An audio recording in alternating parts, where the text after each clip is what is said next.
ടുനെറ്റ്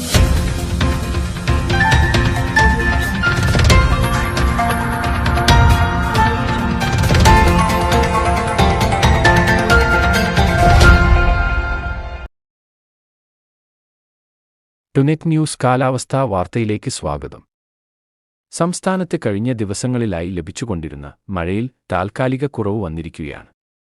ഇന്നലെ സംസ്ഥാനത്ത് എവിടെയും കാര്യമായ മഴ റിപ്പോർട്ട് ചെയ്തില്ല. കാലവർഷത്തിന് സമാനമായ മഴയാണ് തൊട്ടുമുമ്പുള്ള ദിവസമൊക്കെ ഭൂരിഭാഗം പ്രദേശങ്ങളിലും ലഭിച്ചിരുന്നത്. എന്നാൽ അറബിക്കടൽ ഭാഗത്ത് സിസ്റ്റം നിലനിൽക്കുന്ന സാഹചര്യത്തിൽ മഴ വിട്ടുനിൽക്കുകയായിരുന്നു. അതേസമയം ഇന്ന് രാത്രിയോടെ വിവിധ ജില്ലകളിലായി മഴ ലഭിക്കാനുള്ള സാധ്യതയുണ്ട്. 7 ജില്ലയിൽ ഇന്ന് ഒറ്റപ്പെട്ട ശക്തമായ മഴയ്ക്ക് സാധ്യതയുണ്ടെന്ന് കേന്ദ്ര കാലാവസ്ഥാ നിരീക്ഷണ വിഭാഗം അറിയിച്ചു.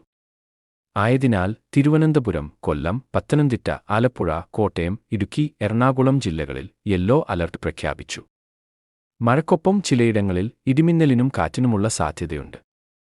നിലവിൽ നാളെയും മറ്റന്നാളും ഒരു ജില്ലയിലും യെല്ലോ അലർട്ട് നൽകിയിട്ടില്ല. എന്നാൽ ഞായറാഴ്ച മുതൽ വീണ്ടും വിവിധ ജില്ലകളിലായി യെല്ലോ അലർട്ടുണ്ട്. കാലാവസ്ഥാ വാർത്തകൾ കൃത്യമായി ലഭിക്കാൻ ചാനൽ സബ്സ്ക്രൈബ് ചെയ്യുക. നന്ദി.